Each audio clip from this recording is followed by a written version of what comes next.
Welcome to the Kill Count, where we tally up the victims in all our favorite horror movies and show you how they were made. I'm James A. Janice, and today, at long last, this one's for you, Adam, we're looking at Hatchet from 2006. The aughts were a fraught, confusing time for the genre, with waves of trends like Eastern film adaptations and torture porn. But one thing was sure, the slasher was dead. Its post-Scream wave broken against the shore of the millennium. That's why Adam Green made Hatchet. He wanted a throwback slasher like the ones he grew up watching in the 80s. How's it a horror movie if it's PG-13? Like, if I'm not gonna see some nudity and some gore, like, don't waste my time. Thus, the movie's tagline proclaiming it's not a remake or sequel, or based on a Japanese film. It's just old-school American horror. Hatchet is as Friday the 13th as the first 4 Friday the 13ths. It's got what horror franchises are made of, and appropriately has 3 sequels of its own. Hatchet 2, Hatchet 3, and Hatchet... Oh, wait, no. The 4th one's called Victor Crowley. That's also the name of Hatchet's Jason Voorhees, played by frequent J-Man himself, Kane Hodder. He ain't the only horror legend here either. This movie's rocking him like it were Wishmaster. It's kind of fun to see all the old ghouls together, Candyman and Jason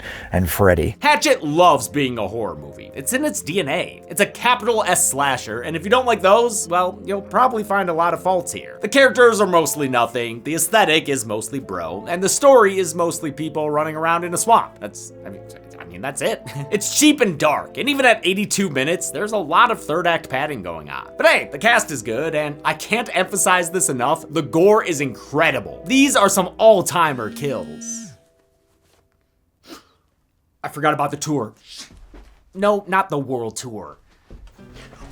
Hello, and thank you for joining us on the world-famous sponsor cruise. I'm Skipper Jadge, and before we go, do we have any mics on board? No? Great. Just had to do that quick mic check.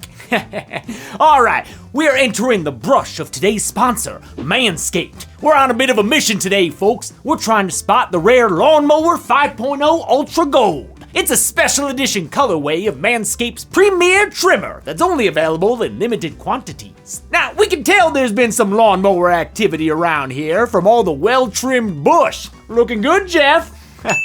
And that's no surprise thanks to the Lawnmower 5.0's updated trimmer blade, which is engineered to tackle hair effortlessly. Then you can foil that last bit of bush with the interchangeable foil blade. Whew, looks like it's getting dark. But not to worry, Lawnmower 5.0s have a natural defense. They're dual temp light, designed to illuminate even the trickiest spots. Which brings me to the 8th wonder of the world, the amazing, stupendous bottom button. Not only does it control the light, but when you press and hold it, it engages the travel lock, making sure your trimmer stays off while packed away for a trip. Alright, I hope you've enjoyed your journey. And let me just say that of all my tour groups, you are absolutely one of them. Anyone can discover the Lawnmower 5.0 Ultra Gold for themselves for 20% off plus free international shipping using promo code KILLCOUNT20. Okay, have I hyped these kills enough yet? I mean, the answer is no, I can't possibly hype them enough. So let's get to them. The movie begins with a father-son swamp trip. Gotta love gator hunting with your pops. Unless your pop's an asshole like Samson here, played by Robert Englund. Best known, of course, as Professor Wexler in Urban Legend. Sorry, I'm just joking. He's best known as the art collector in Wishmaster. Oh, and also Fred. His son Ainsley is played by Joshua Leonard, doomed backpacker from the Blair Witch Project. Ainsley returns from a pee to find his dad's cameo already over. Damn, only lasted 5 minutes. He arms himself with a fence post, looking like Tommy Jarvis and Jason Lives. But not even the real TJ could survive Victor Crowley's attack that comes out of nowhere. He beats Ainsley against a tree and rips his freaking arm off. Holy shit, yeah! Love it! Then he punches into his back and rips out his heart. Take that, you stupid heart! How you feeling about this, Ains?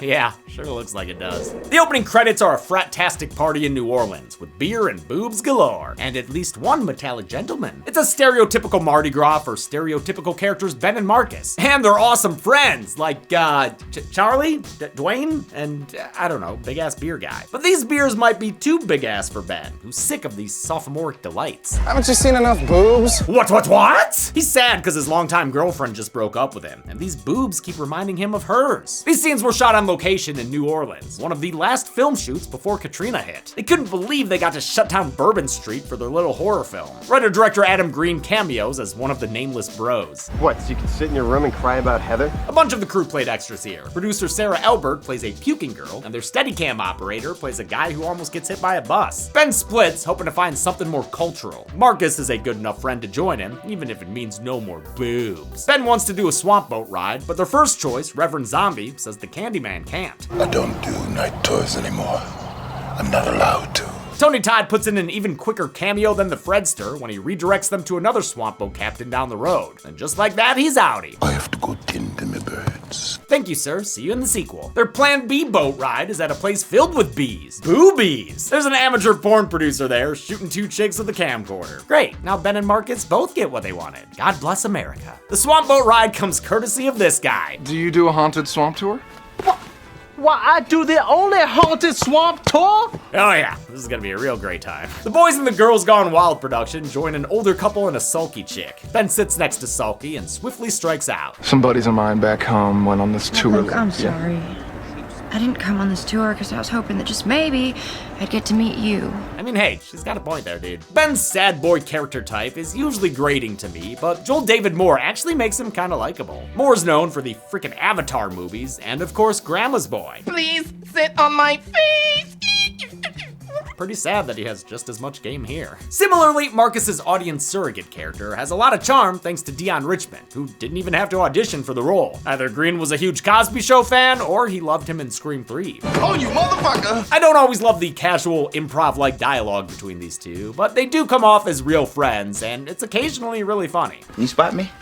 Oh, you don't have any cash? No, I'm just not paying for this bullshit. One thing that keeps Hatchet from being the boring kind of slasher is its humor, which works thanks to the cast. Porn producer Doug Shapiro is played with sleazy perfection by Joel Murray, Bill's brother. His subjects have fun bickering back and forth since one of them's an over-serious trained actor and the other is, pretty dumb. You're smitten.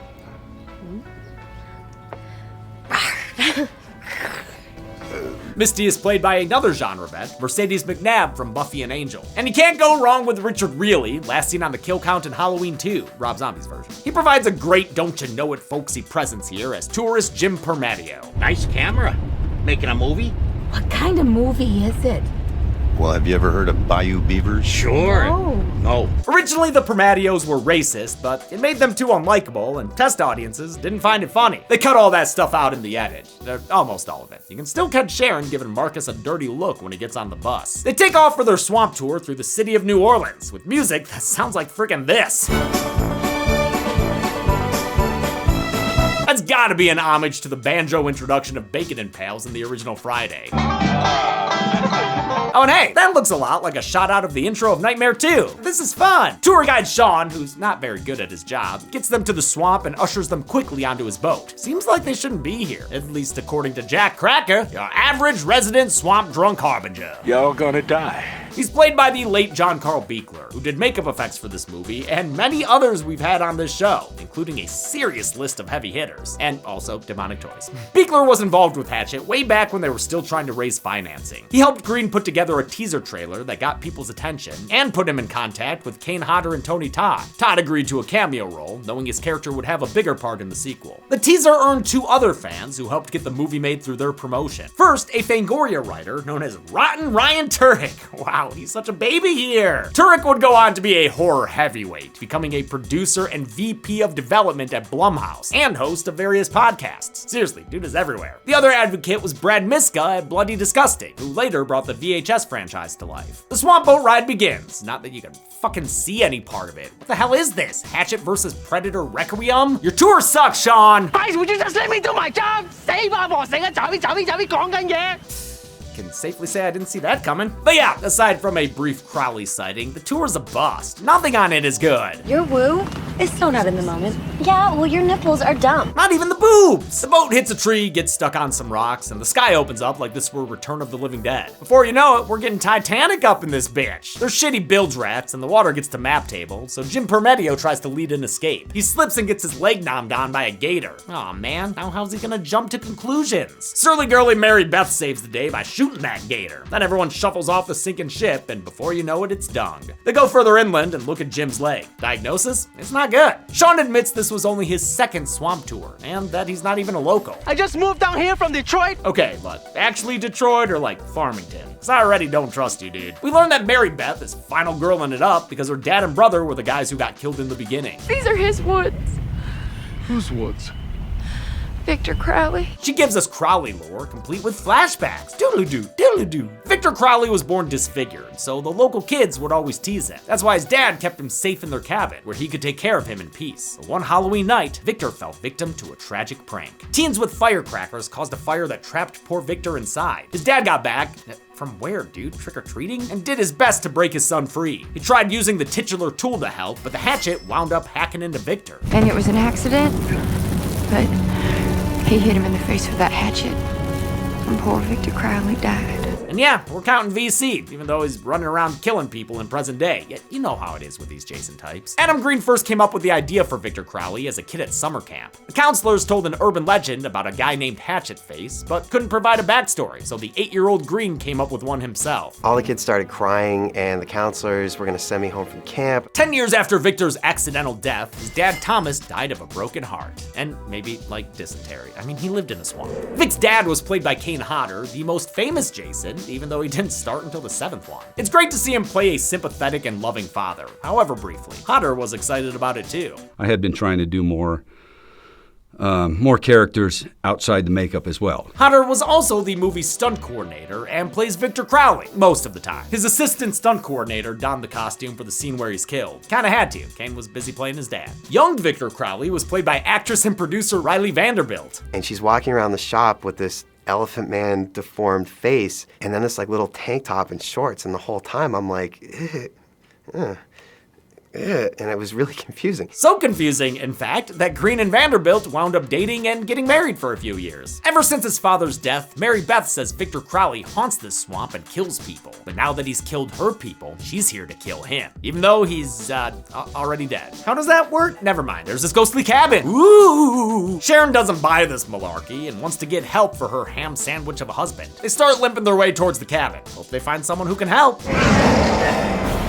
Outlook not good. Vic the Prick charges at him and starts hacking his way through Jim's shoulder. Oh my god, Richard Reilly's getting torn asunder! Holy shit, literally hacked in half. Amazing. Sharon's days of her lives are over too. Victor grabs her head, and as the camera spins around him, he rips her mouth open all the way backwards. Dear God, this is, wow. Sir, you are an artist. Practical gore was a priority for Green. He said absolutely no CG was used. He wanted to come up with kills people hadn't seen before, and the cast seemed to get a kick out of their over-the-top deaths. Now is the winter of our discontent. For Sharon's so-called pop top or Pez dispenser kill, Green wanted to avoid cutting away. So as the camera spins around Crowley's back, an invisible cut goes from a shot with actress Patrika Darbo to one with a dummy. The fake head is then opened up to beautiful effect. Kane Hodder did have to stick his fingers in Darbo's mouth for the first shot, but it seems like she was a trooper for the whole thing. Vic tries to get more Vics, but Mary Beth shoots and subdues him, at least momentarily. He is a ghost after all. Seriously though, how does that work? My mama always said that sometimes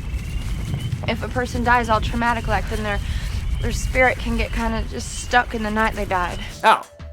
Okay. We are now in the running in the woods segment of the film, which is not good news for Doug Shapiro, who's running by himself. Sure enough, he runs right into Victor, who kills him by slowly twisting his head all the way around. It spurts blood on trees and shots I'm assuming they filmed with Ainsley's earlier heart chunk, and then his head goes off. The others eventually find his stuff and discover Doug Shapiro wasn't his real name. Wow, who knew Freddie Rumsen had so much in common with Don? Shapiro wasn't a movie producer either. He was a tech company marketer, filming boobies for himself. I can't believe I've fallen for that shit 3 times now. Well, why don't you yell at his dead body? Because here it is. He's still alive.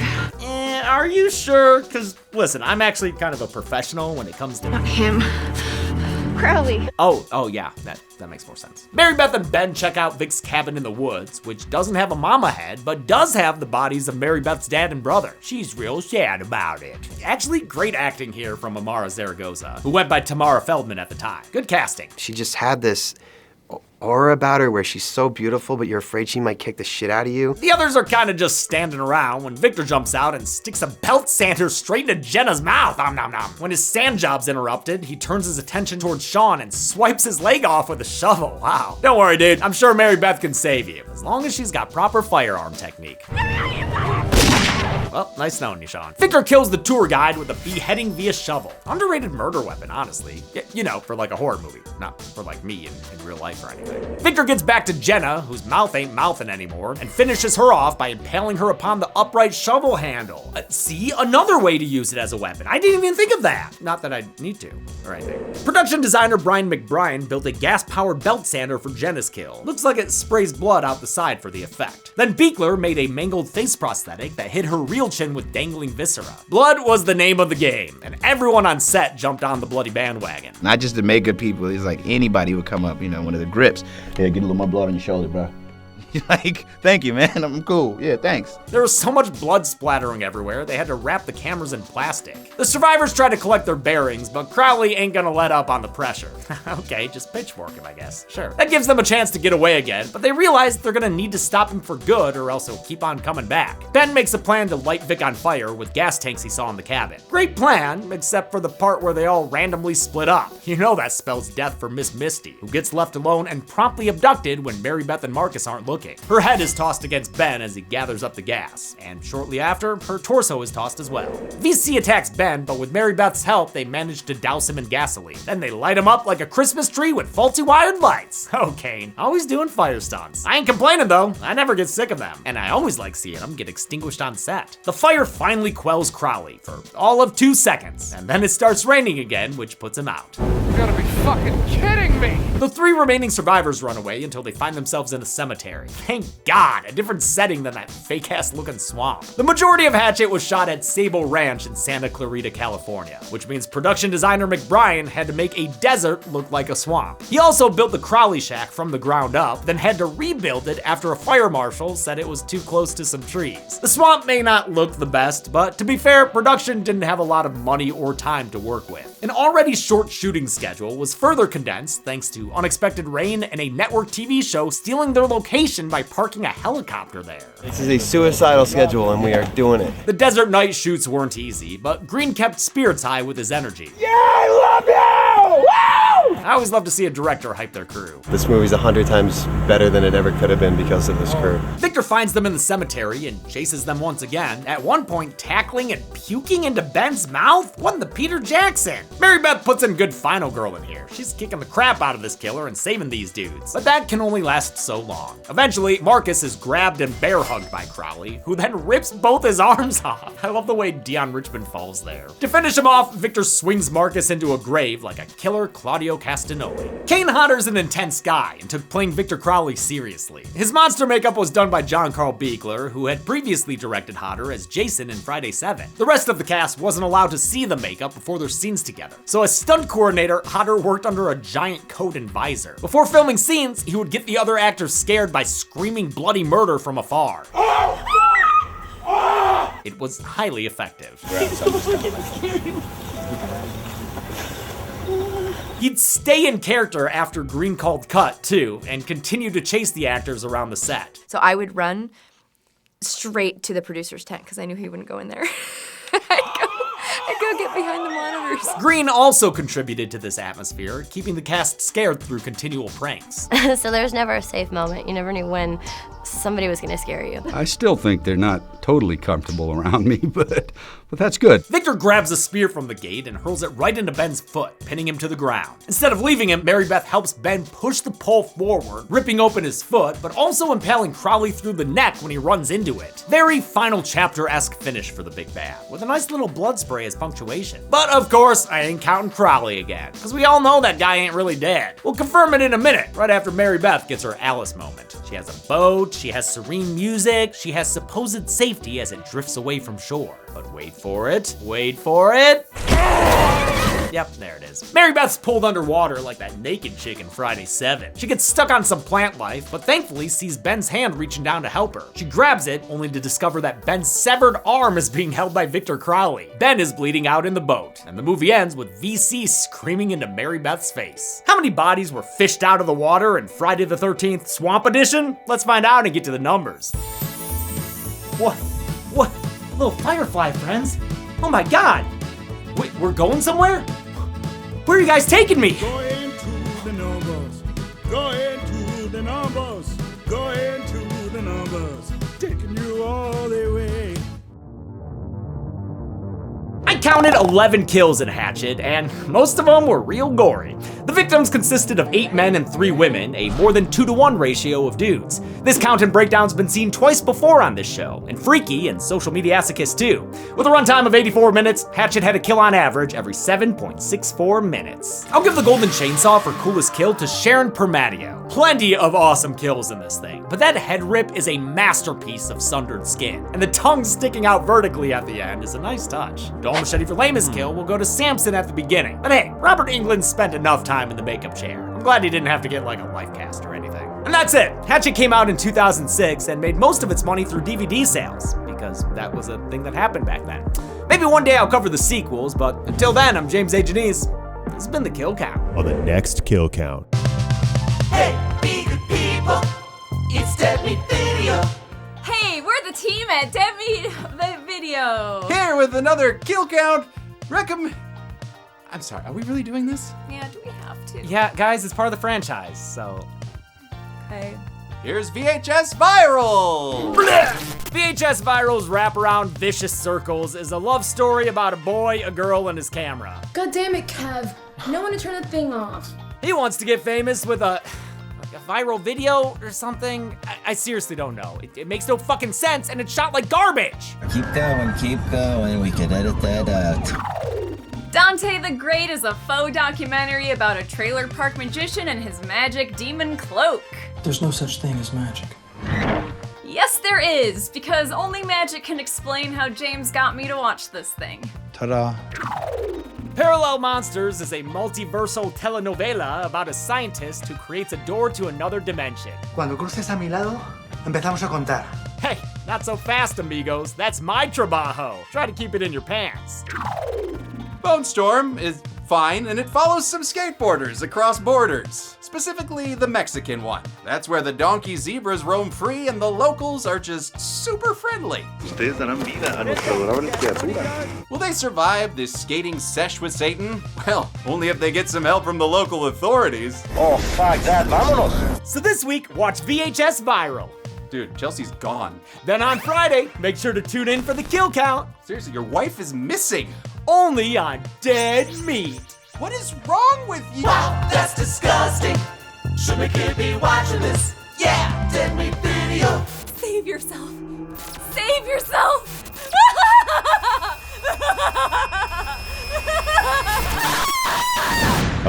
Okay. The VHS Viral can currently be watched on the pictured streaming platforms if you want. Dead Meat always recommends you watch the movie for yourself before its Kill Count. It's the only way to have your own properly informed opinion. Kill Counts are never meant to replace the experience of watching a film. Thanks a lot for watching this Hatchet Kill Count. I see writer-director Adam Green at a lot of conventions. He's like best friends with Joe Lynch, who we're really good friends with. And every time I fucking see Adam at a convention, he always harasses me and is like, where's the Hatchet Kill Counts? Where are the Hatchet Kill Counts, James? Well, here you go, Adam. You happy? They exist. Or at least the first one exists. Truth be told, I haven't seen any of the sequels, but I will. I promise I will. Danielle Harris is in them. Shout out to Jordan Good for making the music for that To The Numbers bit. We've been utilizing him a lot lately. He makes great work. He can replicate like any song and make us a copyright-free version of songs that we want to imitate. So like the Return of the Dead To The Numbers bit, the VHS song for the VHS franchise in the trailers. It's Dead Meat Video. All Jordan Good's work. Good work. Thanks everyone. Be good people.